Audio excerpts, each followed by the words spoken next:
Lily Hale woke up screaming, not the typical nightmare of monsters under the bed or shadows in the closet. This was different. This was specific. Ethan Hale burst into his daughter's bedroom, all soft pink walls and stuffed animals, his heart racing. He'd been up late anyway, reviewing quarterly projections for SwiftDeliver, the AI-powered delivery platform that had made him one of Silicon Valley's youngest self-made billionaires. "Lily, sweetheart, what's wrong?" She sat up in her canopy bed, tears streaming down her face, clutching her favorite stuffed rabbit. Her small hands trembled. "She was singing to me again, Daddy." Ethan sat on the edge of her bed, brushing dark curls from her forehead. "Who was singing? Baby? Mummy?" His stomach tightened. They'd had this conversation before. Lily was adopted, something he'd told her, in age-appropriate terms. Her biological mother had left when she was just weeks old. He'd raised her alone, poured everything into being both parents. "Lily, we talked about this.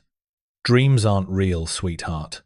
They're just your brain making up stories while you sleep." "No, Daddy. She's real."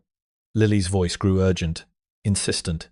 "She has curly brown hair like mine, and green eyes. Really, really green. Like emeralds." Ethan tried to keep his voice gentle. "Baby, lots of people have. And she has a butterfly. Right here." Lily twisted to point at her left shoulder blade. "Purple and blue wings. And she drives a blue car. An old one that sounds broken." She made a sputtering, wheezing noise. "And Daddy, she sings this song about stars watching over me, even when it's dark. She sings it every night." Ethan felt a strange chill crawl up his spine. The detail was unsettling, but kids had wild imaginations. He'd read all the parenting books about adoption, about how children sometimes created elaborate fantasies about birth parents. "It's just a dream, Lily. Your mind is very creative. That's a good thing." She looked up at him with those impossibly serious 5-year-old eyes. "She feels real, Daddy. Like she's out there somewhere, waiting." He pulled her into a hug. "How about some warm milk? Then back to sleep, okay?" She nodded, but whispered against his chest. "She's sad. Really, really sad. Like she lost something she can't find." The dreams continued. Every few nights, for 3 months. Always the same woman. Same details. Lily drew pictures with crayons. A figure with curly hair, green circles for eyes, a crude butterfly on the shoulder. She hummed fragments of a melody Ethan had never heard before. He mentioned it to his assistant, Priya, who suggested it was normal childhood behavior. He Googled "adopted child vivid dreams about birth parent" and found dozens of articles about fantasy coping mechanisms. He told himself to stop worrying. Ethan Hale had more pressing concerns. SwiftDeliver was expanding aggressively. Autonomous delivery vehicles, drone zones, an algorithm that predicted orders before customers even opened the app. His company's valuation had hit $2 billion. Investors wanted expansion. The board wanted results. He worked late most nights. Ordered dinner through his own platform because it was easier than cooking. Balanced conference calls with bedtime stories. Single parenthood and empire building didn't leave room for obsessing over a 5-year-old's dreams. That particular Thursday night, the rain came down in sheets. Ethan had just put Lily to bed after reading 3 chapters of Charlotte's Web. She'd mentioned the dream woman again, said she wore a grey jacket and looked tired. He'd kissed her forehead and told her to think happy thoughts. Now he stood in his kitchen, scrolling through his laptop, waiting for the sushi order he'd placed 20 minutes ago. The SwiftDeliver app pinged. "Your driver, Mia, is 2 minutes away." He barely glanced at it. Just another gig worker making a delivery. Just another night. Ethan walked to the penthouse entrance, expecting the usual quick handoff. He opened the door. The woman standing there was drenched, Rain dripped from her curly brown hair, darker when wet, but unmistakably curly. She wore a grey zip-up jacket over a Swift Deliver logo shirt. Her blue Honda Civic was visible in the covered parking area behind her, old and struggling, exactly as it had sounded pulling up. Sorry about the wait. Traffic was brutal with the storm. Her voice was tired but kind. She held out the bag of food. No problem. Thanks for, Daddy. Lily appeared from the hallway in her pajamas, rabbit clutched to her chest. She should have been asleep. Ethan turned. Lily, what are you doing up? But his daughter wasn't looking at him. She was staring at the delivery driver. Her mouth opened. Her eyes went wide. And then, in a voice that made Ethan's blood run cold, that's her.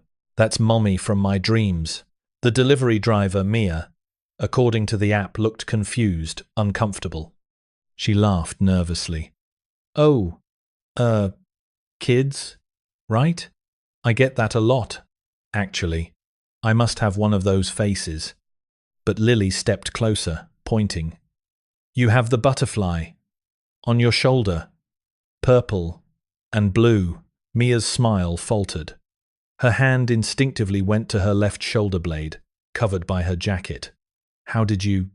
And you drive the blue car that sounds funny. And you sing the star song.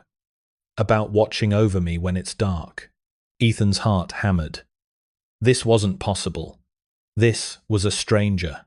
A random delivery driver, assigned by an algorithm. There was no way. Mia's face had gone pale. She took a small step back. I don't know what she's talking about. I should go. Wait. Ethan's voice came out strangled. He looked at the woman more carefully now. Green eyes. Late 20s, maybe early 30s. Something about her face. Something he couldn't place. Dewy. Do I know you from somewhere? Mia shook her head quickly. Too quickly. No. Never met you before. Look, I've got other deliveries. Here's your food. She thrust the bag toward him. Ethan took it, his mind racing. He reached for his wallet, pulled out 2 20s, far more than the delivery cost. Here, keep the change. Thank you. Mia took the bills, her hand shaking slightly. She glanced once more at Lily, something unreadable crossing her face. Pain, recognition, fear. Then she turned and walked quickly back to her car. Lily called out, Bye, Mummy. I knew you were real. The Honda finally started, pulled away into the rain, disappeared into the night. Ethan stood in the doorway, soaked by the rain blowing in. His daughter pressed against his leg.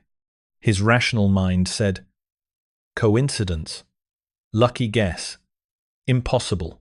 But his daughter looked up at him with absolute certainty and whispered, See, Daddy? She's real. I told you.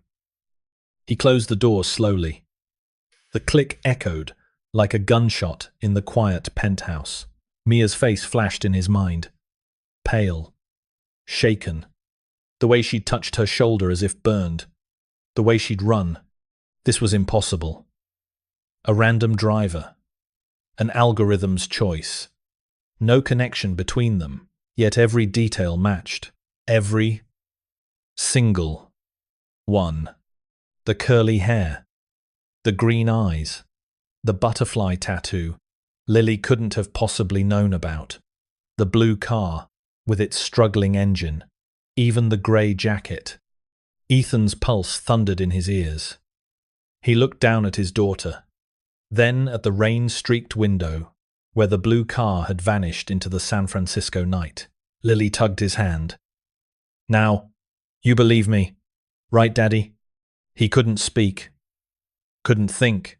One thought cut through the chaos, sharp and undeniable. He had to know who she really was. And something deep in his gut, something he couldn't explain, told him the truth would change everything. Ethan stood in his daughter's doorway at 2:47 a.m., watching her sleep. She'd had another nightmare 30 minutes ago. Woke up screaming about, Mummy driving in the rain. And she's so tired, Daddy. She's gonna crash. He'd held her. Whispered reassurances he didn't believe. Waited until her breathing steadied. But he couldn't sleep now, because Lily had added one more detail before drifting off. She has a scar. Right here. Lily had touched her own left eyebrow, the same eyebrow where Mia Reyes had a thin, pale scar. Ethan backed out of the room slowly, his hands trembling. This wasn't a coincidence anymore. This was something else. Something impossible that was eating his daughter alive from the inside, and he was the only one who could stop it. By 3:15 a.m., Ethan sat in his home office with his admin laptop open and a decision crystallizing in his mind. He could ignore this. Pretend last night never happened. Protect the life he'd built. Or he could chase the truth and risk everything. He logged into Swift Deliver's back-end system. Pulled up driver records. Mia R. Employee ID. SD. 47291. The system flagged him immediately. Executive access to driver personal data requires HR approval and legal clearance.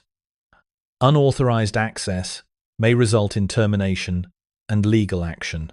Ethan stared at the warning. He'd designed this system, built it to protect workers from exploitation, from creeps tracking them, from exactly what he was about to do. His finger hovered over the override button. If he did this, there'd be a digital trail. The board would find out. Priya would lose her mind. Investors would smell scandal. But Lily had woken up screaming 3 times this week. Then he clicked, and the file opened. Mia Isabel Reyes. Dobb. April 12th, 1993. Oakland, CA. No emergency contact. No listed family. Employment history. 2 years at Swift Deliver. Before that, a patchwork of gig work. Uber, DoorDash, warehouse temp jobs. Education. Berkeley. 2015 to 2020. Anthropology major. Status. Withdrawn. January 2020. The month Lily appeared on his doorstep. Ethan's chest tightened. He scrolled down. Address. 1847 14th Street. Oakland. Apartment 2. C. Phone number listed. He wrote it down with shaking hands. Then he saw the note in her HR file flagged by a manager 6 months ago. Driver requested. Advance on paycheck. Denied. Per policy. Cited medical bills. Appeared. Distressed. Recommended. EAP counseling. Declined. Medical bills. Working 80-hour weeks. Living alone in a 1-bedroom in Oakland. She was barely surviving. On his platform. With his algorithm determining her routes. Her pay. Her life. Ethan shut the laptop. At 6:45 a.m. Lily padded into the kitchen in her unicorn pajamas. Morning, sweetheart, Ethan said, forcing brightness into his voice. She climbed onto a stool. Silent. Dark circles under her eyes. Want some breakfast? Lily shook her head. Lily, you need to eat. I'm not hungry. Ethan set down the cereal box and sat across from her. Did you have another dream last night? She nodded, picking at her pajama sleeve. You want to talk about it? You'll think I'm weird. I could never think you're weird, Lil. Lily looked up at him with those green eyes, and his heart cracked. I dreamed she was sitting in her car at night, outside our old house, the one from the pictures. Ethan froze. They'd moved when Lily was 3. He'd never told her the address. She was crying. Lily continued, and she kept saying, I'm sorry. I'm so sorry. Over and over. And then she drove away. Lily, how do you know what our old house looked like? I just do, Daddy. I can see it. Tears pooled in her eyes. Why did she leave me? And there it was. The question that shattered him, because he didn't have an answer. I don't know, baby. Was I bad? Did I do something wrong? No. God, no. He pulled her into his arms. You were perfect. You times are times perfect. Then why? He held her while she cried. And over her shoulder, he made a decision. Crud. And hens of the decision, he was going to find Mia Reyes, and she was going to answer his daughter's question. At 2:30 p.m., Ethan sat in his Mercedes, outside 1847 14th Street, Oakland. He'd left work without explanation, ignored Priya's calls, and didn't care. The building was a converted warehouse, cheap rent, thin walls, the kind of place people landed when they ran out of options. He pressed the buzzer for 2C. No answer. Then he pressed again. There was a crackle. Then the voice came through. Who is this? It's Ethan Hale, from last night. I need to talk. Then there was a long pause. I told you to leave me alone, Mia said. My daughter is breaking. She's not eating, not sleeping, and she's asking questions I can't answer. So no, I'm not leaving you alone. A heavy silence filled the air. Then, the door buzzed open. The apartment was small, clean, but worn. A futon, a kitchenette, textbooks stacked on a shelf. Mia stood by the window, her arms crossed. She looked exhausted. You shouldn't have come here, she said. You ran. Why? Ethan asked. Because I knew what you were going to ask. And I can't give you the answer you want, she responded. Ethan stepped closer. Try. She turned to face him. And he saw it now. The resemblance. Lily's eyes. The same stubborn set to her jaw. I gave my daughter up when she was 6 weeks old, Mia confessed. The words hung in the air like a bomb. Ethan stood frozen, unable to move. I was 20, broke, alone, living in my car because I dropped out of Berkeley and couldn't afford rent. I worked 3 jobs and still couldn't feed myself, let alone a baby. Her voice cracked. So, I made a choice. I found a private adoption agency, told them I wanted someone stable, someone who could give her everything I couldn't. I didn't choose you. The agency did. They showed me your file successful, financially secure, single parent, looking to adopt. It was perfect. She wiped her eyes. I signed the papers, handed her over, and I walked away. Did you ever look back? Ethan asked. Every single day, the rawness in her voice gutted him. So why run last night? If you've been thinking about her all this time. Because I was a coward, Mia said, voice soft. Because I spent 5 years convincing myself I did the right thing. And seeing her seeing what she's become, it broke me. She has been dreaming about you, Ethan said. Mia's face went pale. What? Vivid ones. She describes things she couldn't possibly know. Places. Moments. Like she's remembering, Ethan explained. That's impossible. She was 6 weeks old, Mia said. I know. But it's happening. And it's tearing her apart. Mia sank onto the futon, her head in her hands. Mia's breath hitched. That was last night. Before I gave up, I sat outside for 2 hours. Watched the lights go on. Watched you hold her through the window. I needed to see her one last time. To make sure she was safe. Tears streamed down her face. And then I drove away, because staying would have been selfish. They sat in silence. Outside, rain began to fall. Finally, Mia spoke. Why are you here tonight? I want you to meet her. Once. Answer her questions. Let her see that you didn't just abandon her. Let her know who her mother is. Because right now, she's haunted. And I can't fix that alone. Mia looked at him, and he saw the fear in her eyes. If I do this, What happens after? Mia asked. I don't know that either. Ethan replied. What if she hates me?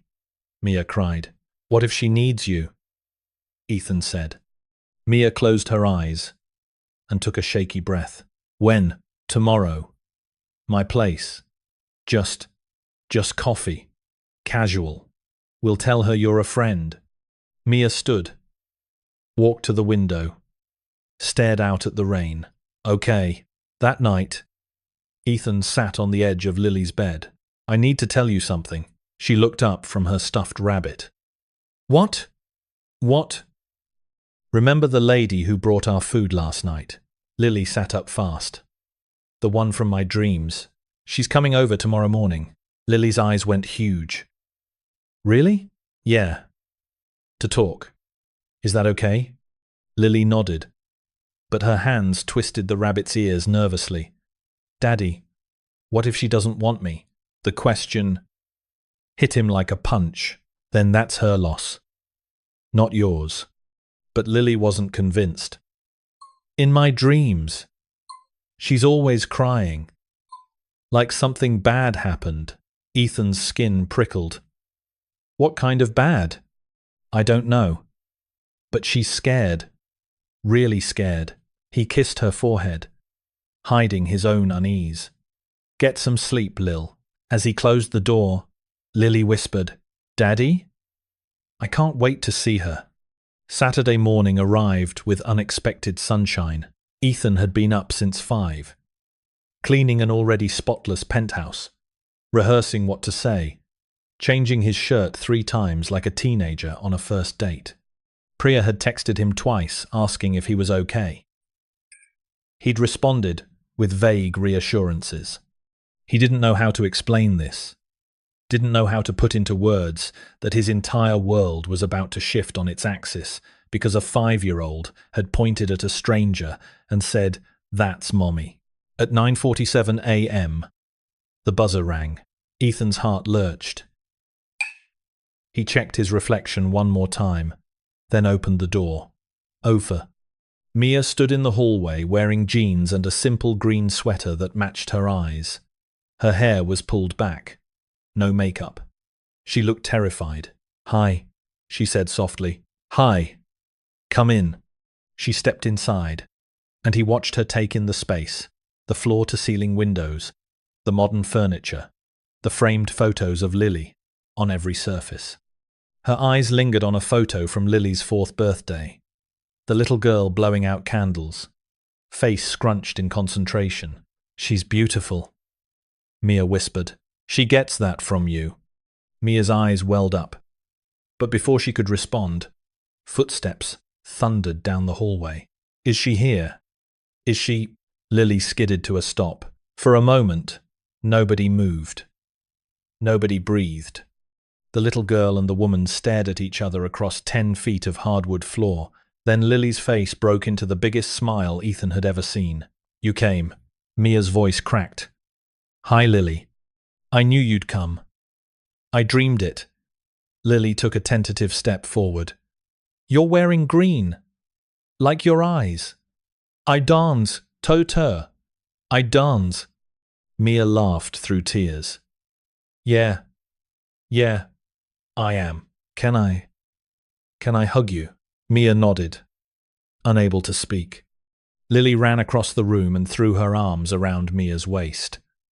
The woman dropped to her knees and pulled the child close, burying her face in those dark curls. Ethan turned away, his own vision blurring. He'd prepared for tears, for difficult questions, for awkwardness.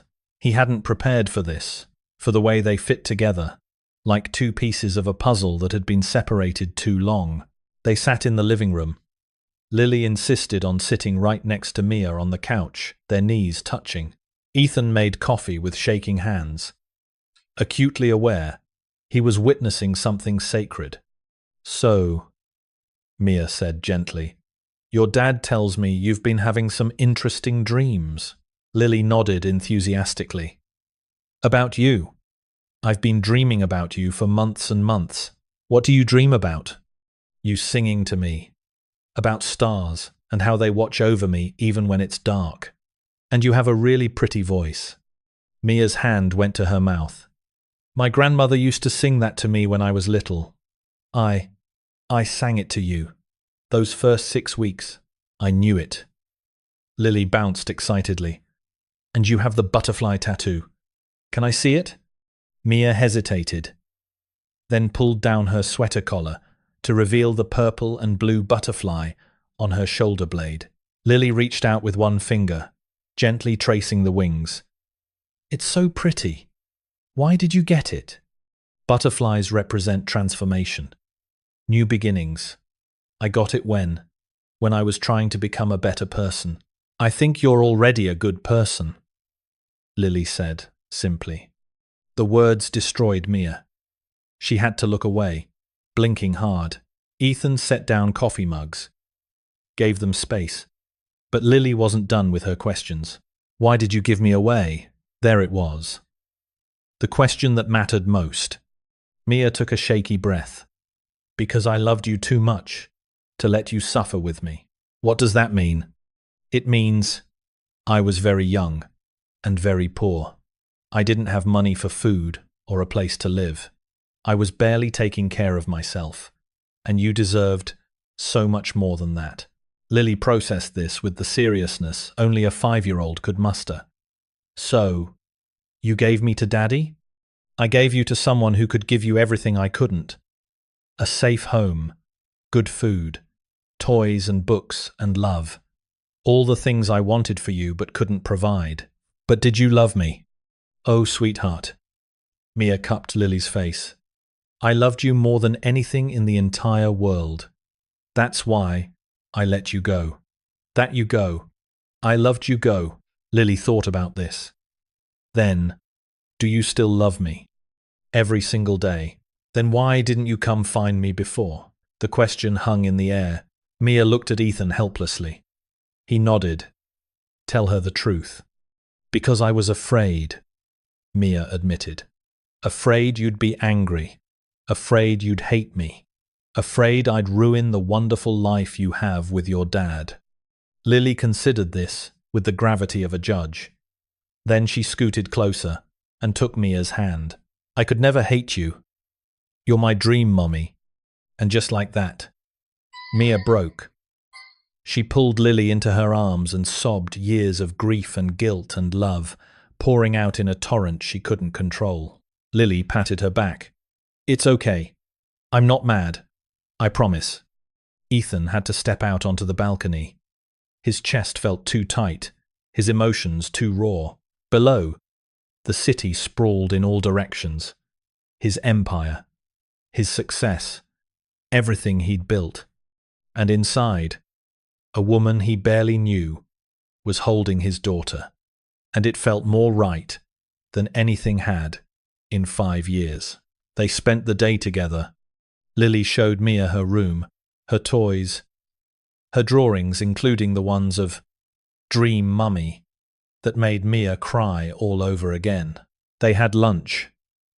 Lily insisted Mia sit next to her, asked a million questions about where she lived, what she liked, if she had any pets. Mia answered everything with patient honesty, told her about the struggles, but in age-appropriate terms, made her laugh with stories about delivery, mishaps, and weird customers. Ethan watched from the sidelines, his role shifting from sole parent to, what? Observer? Third wheel in his own home? But he couldn't deny the truth. Lily was happier than she'd been in months. The nightmares, the anxiety, the haunted look in her eyes, all of it had evaporated the moment Mia walked through the door. At 4 p.m., Mia checked her phone. I should probably go. I have a shift at 6. Lily's face fell. Already? I have to work, sweetheart. But maybe I could come back sometime. She looked at Ethan questioningly. He nodded. Anytime. Lily grabbed Mia's hand. Will you come to my dance recital next week? Please? Mia hesitated. This was moving fast. Too fast. But those green eyes, mirrors of her own, stared up at her with such hope. "I'd love to." Lily squealed and hugged her again. At the door, Mia paused. "Thank you. For this. For letting me. She needed you." Ethan interrupted. "And honestly, I think you needed her too." Mia nodded, unable to speak. As she walked to the elevator, Lily called out, "Bye, Mummy. Bye, Mummy." The word echoed in the hallway.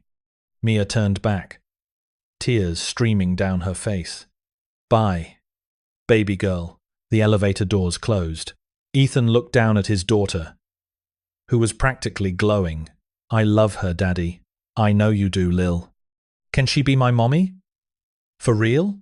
The question was so innocent, so impossibly complicated. "We'll figure it out, okay?" Lily nodded, satisfied, and skipped back to her room humming the Star song. Ethan stood alone in the hallway, the weight of what he'd just set in motion settling on his shoulders. Because this wasn't just about a single visit anymore. This was about rewriting their entire family structure. And he had no idea what came next. Monday morning, Ethan's phone wouldn't stop ringing. Priya. Then the board. Then his lawyer. Someone had leaked photos Ethan Hale with an unknown woman and his daughter that weekend. Speculation was already building. Tech billionaire's secret romance. Swift Deliver CEO spotted with mystery woman. The tabloids were having a field day. Ethan scrolled through the articles with growing dread. They'd been photographed through the window. Lily hugging Mia. All of them laughing. To the outside world, it looked like he was dating someone. But the reality was infinitely more complicated. His phone buzzed. "Priya. Tell me you're not sleeping with a delivery driver from your own platform." Ethan closed his eyes. "It's not like that." "Then what is it like?" "Because the board is losing their minds. There are conflict of interest policies, Ethan. She's not just a driver. She's..." He stopped. How did he explain this? "She's what?" "Lily's biological mother." Then there was silence. "I'm coming over. Right now. Don't talk to anyone until I get there," Priya said. Priya arrived 30 minutes later with a legal pad and the expression of someone about to defuse a bomb. "Talk. Start from the beginning." Ethan told her everything. The dreams, the delivery, the meeting, Lily's reaction. When he finished, Priya sat back, processing. "Okay. This is actually not as bad as I thought." "Really? I thought you were having an affair with an employee half your age. This is weird, but it's not a scandal. Yet." "Yet?" "Ethan, if you're planning to have this woman in Lily's life, you need to do it right. Legal custody arrangements, background checks, the works. You can't just have random visits with someone who gave up parental rights. She's not random. She's Lily's mother, not legally. Legally, she's a stranger who signed away all rights 5 years ago. If this goes sideways, if she decides she wants custody, if there's any suggestion of impropriety, you could lose Lily." End quote. The words hit like ice water. "That won't happen." "You don't know that. People are unpredictable, especially when emotions are involved. You need to protect yourself. And more importantly, protect Lily." Ethan knew she was right. But the clinical, legal approach felt wrong. This wasn't a business deal. This was family. "What do you suggest?" "Family court lawyer. Draft a visitation agreement.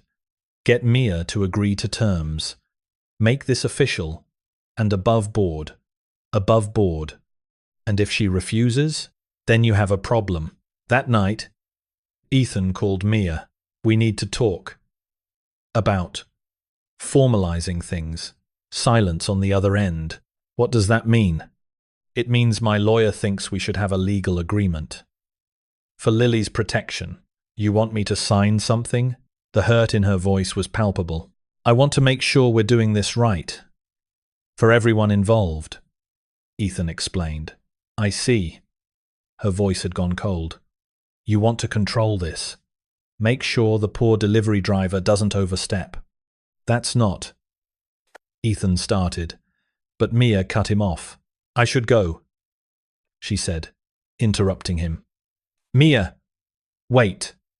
Then she hung up. Ethan stared at his phone, panic rising. He'd handled that terribly, but Priya was right. He had to protect Lily, even if it meant pushing Mia away. 3 days passed. Mia didn't return his calls. Lily asked about her constantly. When was she coming back? Could they call her? Did she do something wrong? Ethan's heart broke with every question. On Thursday, he showed up at Mia's apartment and buzzed. No answer came. He tried again.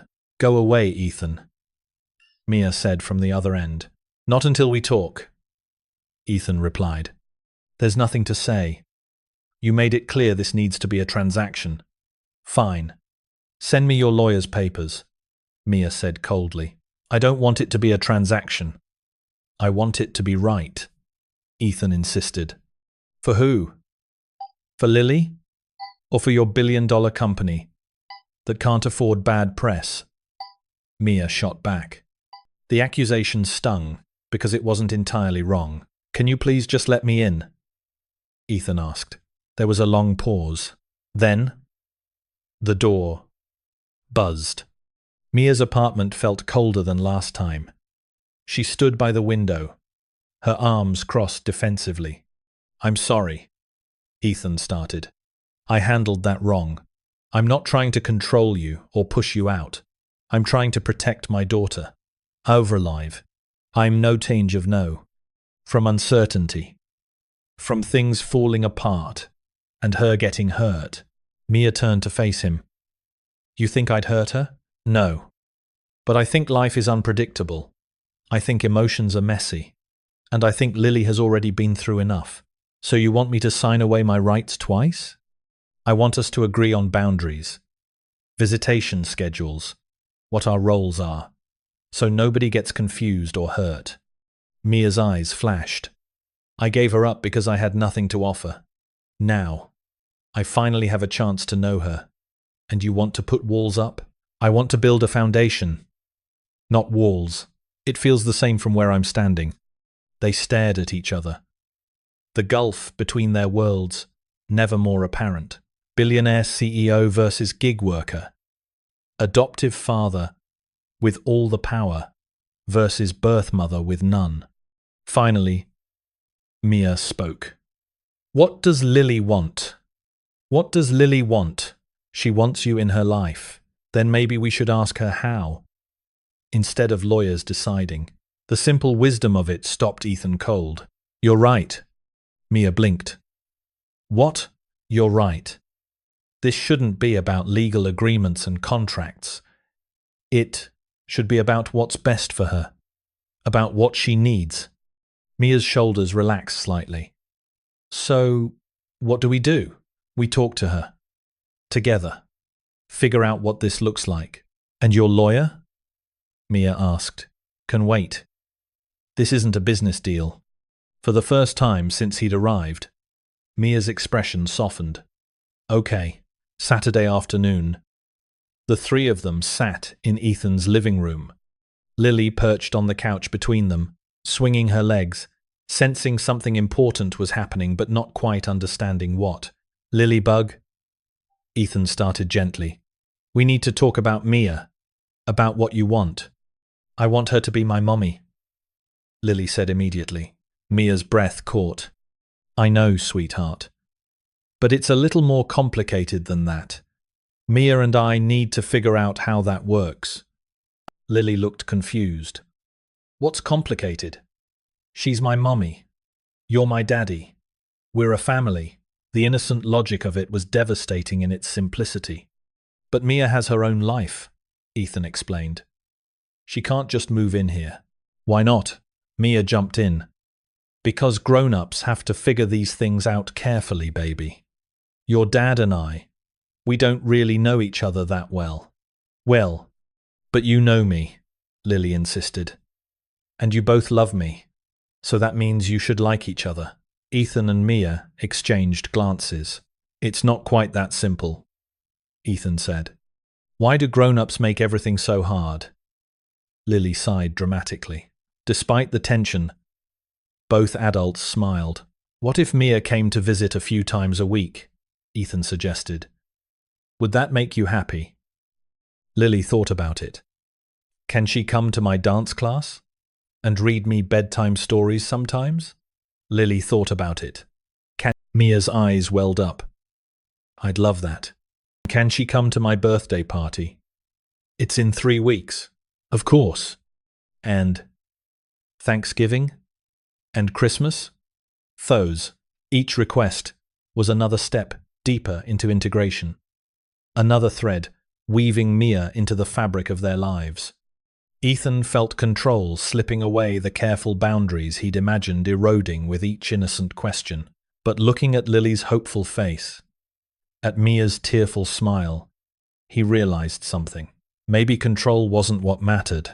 Maybe trust was. Yes, he heard himself say. To all of it. Lily squealed and hugged them both. Over his daughter's head, Ethan met Mia's eyes. They were both terrified, but they were in this together now. The next 3 weeks blurred together in a strange new rhythm. Mia came over Tuesday and Thursday evenings, helped with homework, read bedtime stories, taught Lily the star song she'd been humming in her dreams. She came to dance class, cheered louder than anyone when Lily nailed her pirouette. She joined them for pizza nights, gradually learned Ethan's routines, Lily's preferences, the 1,000 small details that made up their life.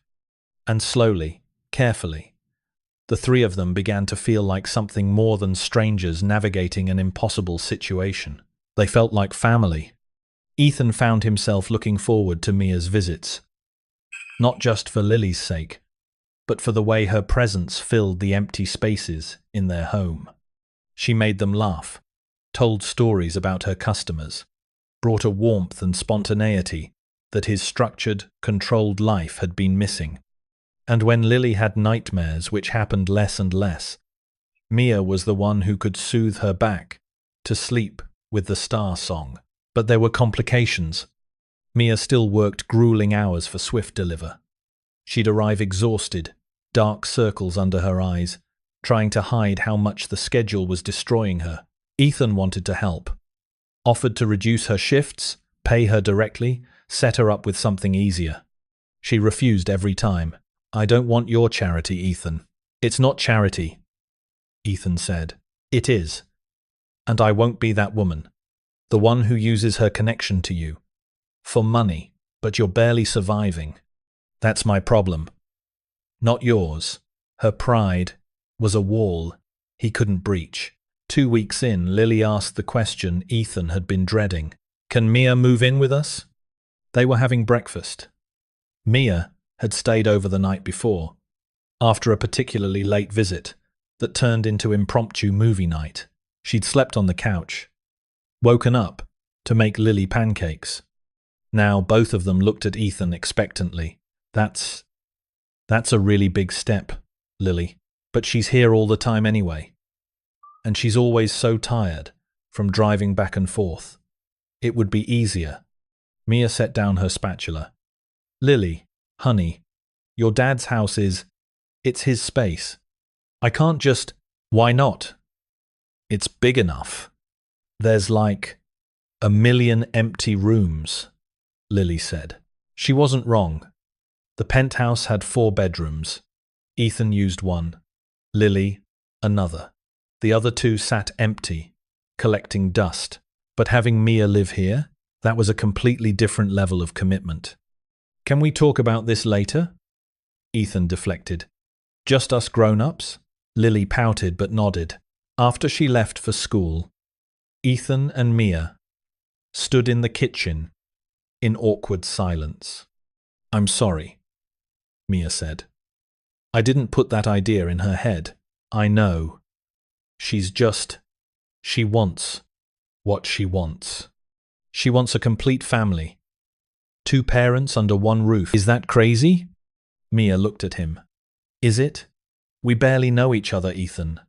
We're doing this for Lily, but moving in together. That's not just about her anymore. What do you mean? I mean, we'd have to figure out what we are to each other. Co-parents? Roommates? Friends? She paused. Something else? The question hung between them, loaded with implications neither wanted to examine. I don't know, Ethan admitted. Neither do I. They stood there. Two people, thrown together by impossible circumstances, trying to navigate uncharted territory. What if we tried it? Ethan said suddenly. Temporarily. See if it works. Mia stared at him. You're serious? Lily's happier than she's ever been. You're exhausted from commuting. I have the space. Why not? Ethan explained. Because it's insane. Because we don't know if we can actually live together. Because what happens when it falls apart? Mia said. What if it doesn't? Ethan said. Mia searched his face. Why are you really suggesting this? Ethan hesitated. The truth was complicated.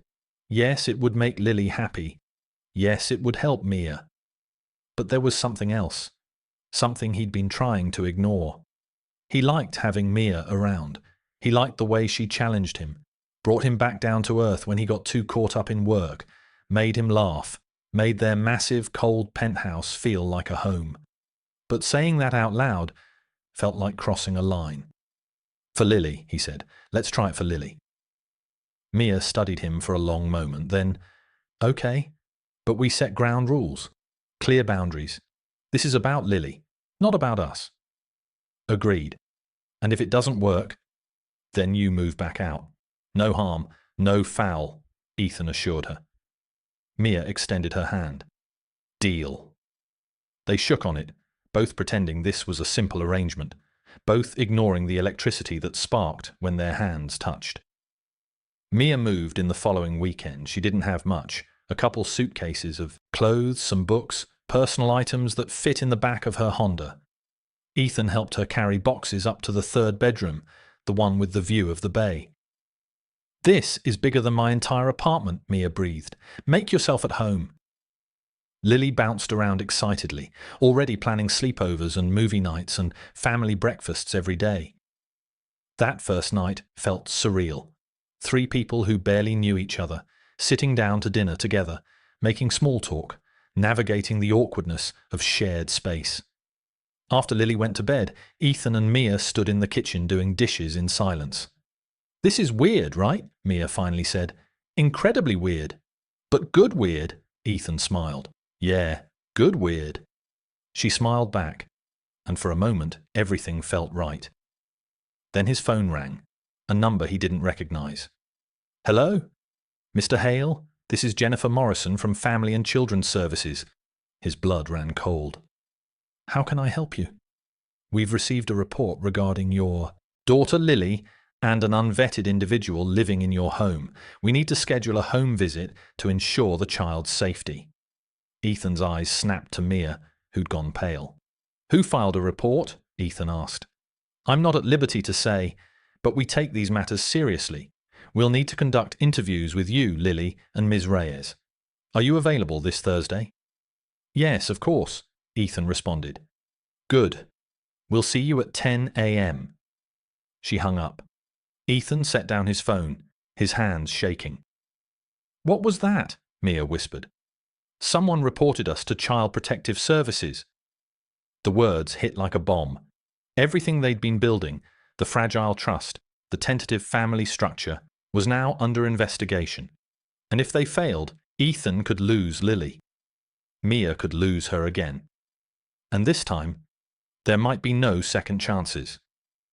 The next 3 days were hell. Ethan hired the best family law attorney money could buy, Rebecca Chen, who'd handled dozens of high-profile custody cases. She sat them down with brutal honesty. This doesn't look good. An unknown woman with no legal custody moving into a billionaire's home weeks after making contact. CPS is going to assume exploitation. Or worse. Worse, Mia asked, that you're being compensated, that there's a financial arrangement, that Lily is being used as a bargaining chip. That's insane, Ethan said. We're doing this for her. I believe you, but you need to prove it. And you need to do it convincingly, because if CPS recommends removal, they can't take her from me. Rebecca's expression was grim. They can, temporarily, pending investigation. It happens more often than you think. Mia stood abruptly. This is my fault. I should leave. Right now. No! Lily's voice came from the doorway. They all turned. She stood in her pajamas, tears streaming down her face. Lily, you should be in bed, Ethan said. I heard everything. They're going to take me away, because of Mia. No, sweetheart. I won't let them. Lily ran to Mia, clutching her legs. She's my mommy. She belongs here. Mia dropped to her knees, pulling Lily close. It's okay, baby. Nobody's taking you anywhere. But that lady on the phone, Lily cried, is just doing her job, making sure you're safe and happy. And you are, right? Mia said. Lily nodded against her shoulder. Then everything will be fine. But over Lily's head, Mia's eyes met Ethan's. Neither of them believed it. Thursday morning arrived too quickly. Jennifer Morrison was exactly what Ethan expected. Middle-aged, professional, armed with a clipboard and an expression that gave nothing away. She walked through the penthouse, taking notes. Examined Lily's room. Asked to see Mia's space. Then came the interviews. She spoke with Lily first. Alone. Ethan paced outside the closed door, every instinct screaming to protect his daughter from interrogation. Mia sat on the couch, head in her hands. 30 minutes later, Jennifer emerged. Mr. Hale, your turn. The questions were pointed. Invasive. How long have you known Ms. Reyes? She asked. About a month, Ethan responded. And you allowed her to move in after a month? Her eyes widened, disbelief clear on her face. She's Lily's biological mother, Ethan said, trying to explain. A biological mother who gave up her parental rights 5 years ago. What changed? Jennifer snapped, frustration building. Lily needed her. They have a connection I can't explain, Ethan said quietly. Are you and Ms. Reyes in a romantic relationship? Jennifer asked, her voice still sharp. No, Ethan answered firmly. Do you pay her to live here? Jennifer pressed, her voice still sharp. No, Ethan replied, his patience thinning. Has money exchanged hands in any way? Jennifer asked. Ethan hesitated. He'd tried to help with her bills, her medical debt. Mr. Hale, I offered. She refused. She works for her own money, Jennifer made a note. For your company. She was working there before. We reconnected, Ethan said softly. How convenient, Jennifer asked. The implication was clear. They thought Mia was running a scam, using Lily to get close to a billionaire. The interview with Mia was worse. Jennifer came out stone-faced. Mia emerged 15 minutes later, shaking. What did she ask? Ethan whispered. Everything. About my past, my finances, why I gave Lily up, why I came back. She asked if you'd promised me money, if I was trying to manipulate you. Mia replied. What did you say? Ethan asked. The truth. That I love my daughter. That I'm not here for your money. But I don't think she believed me, Mia explained. Jennifer Morrison gathered them in the living room for her final assessment. I've completed my preliminary evaluation. Based on what I've observed and the interviews conducted, I have some concerns. Ethan's heart stopped. Ms. Reyes, your situation is unusual. You gave up parental rights, but now you're living in the child's home with no legal custody agreement, no formal visitation arrangement, nothing in writing. We're working on that, Rebecca interjected. Are you? Because from where I'm sitting, this looks like an informal arrangement that could fall apart at any moment. And when it does, Lily will be the one who suffers. Mia's voice shook. I would never hurt her. I don't doubt your intentions. But intentions aren't enough. This child has already experienced abandonment once. I didn't abandon her. I made an impossible choice. And now you've inserted yourself back into her life with no legal framework, no stability, no guarantee you won't disappear again. The words hit Mia like physical blows. "That's not fair," Ethan said. "Mia has been nothing but devoted." "Mr. Hale, you're a businessman. Would you enter a $1 billion contract with no terms, no protections, no exit strategy?" Jennifer snapped. "This isn't a business," Ethan replied. "No, it's more important than that. It's a child's emotional well-being." Jennifer stood, gathering her things. "I'm not removing Lily from the home, yet. But I'm recommending mandatory family therapy, a formal custody evaluation, and a legal visitation agreement within 30 days. If those conditions aren't met, we'll revisit this situation." She headed for the door, then paused. "For what it's worth, I think you all love that little girl. But love isn't enough. You need structure.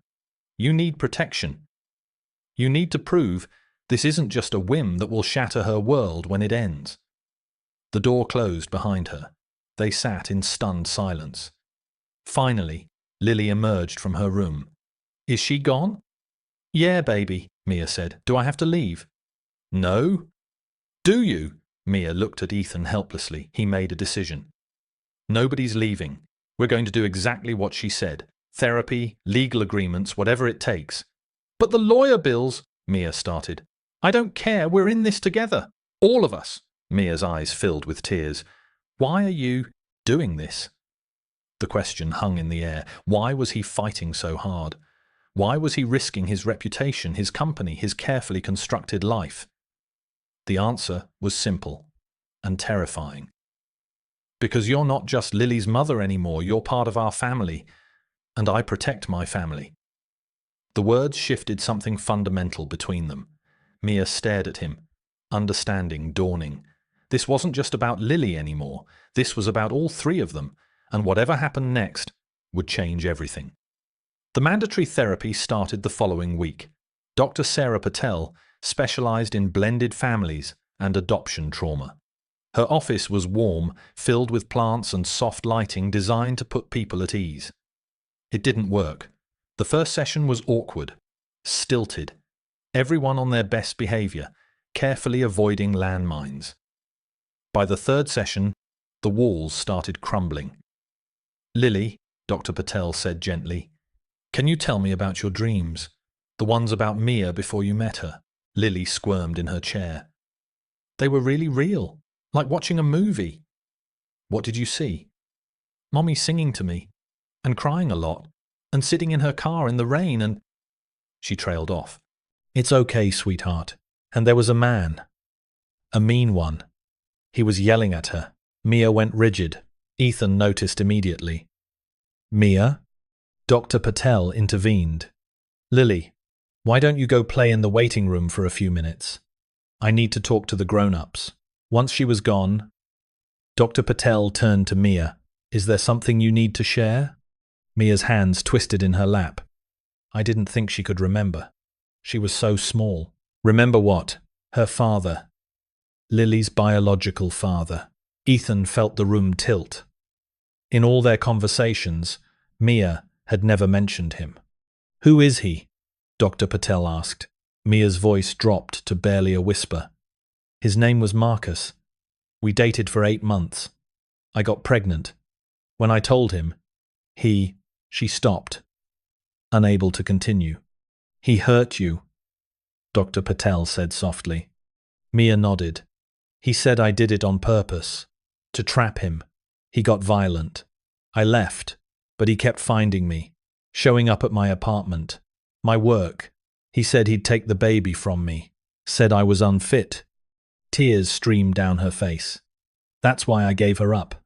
Not just because I was broke, because I was terrified he'd find us, that he'd hurt her to hurt me." Ethan's chest tightened with rage. "Where is he now? Where is he now?" "I don't know. I disappeared, changed my number, moved, gave Lily to the agency under a closed adoption so he couldn't trace her." "Does he know about me?" Ethan asked. "No. The agency kept everything confidential. He doesn't know where she is. Who adopted her? Nothing."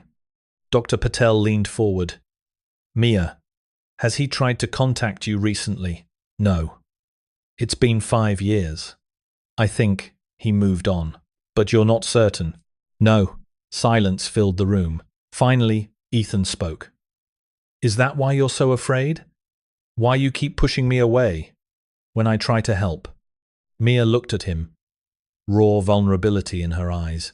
I'm afraid if I let myself depend on you, if I let myself believe in this, he'll show up and destroy everything. Again. Again. He won't.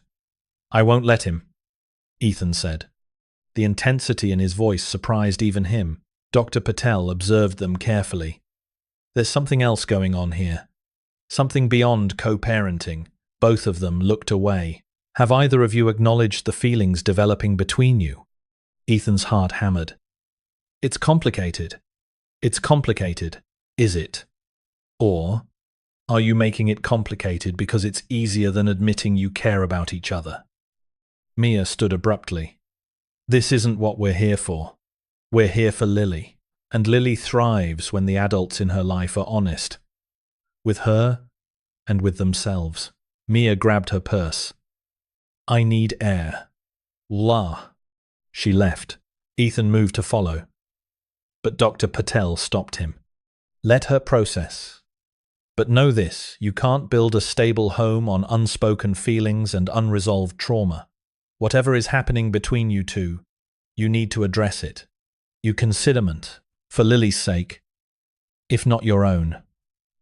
That night, Ethan found Mia on the balcony. The city lights sparkled below. She stood at the railing, arms wrapped around herself against the cold. You okay? She didn't turn. I should leave.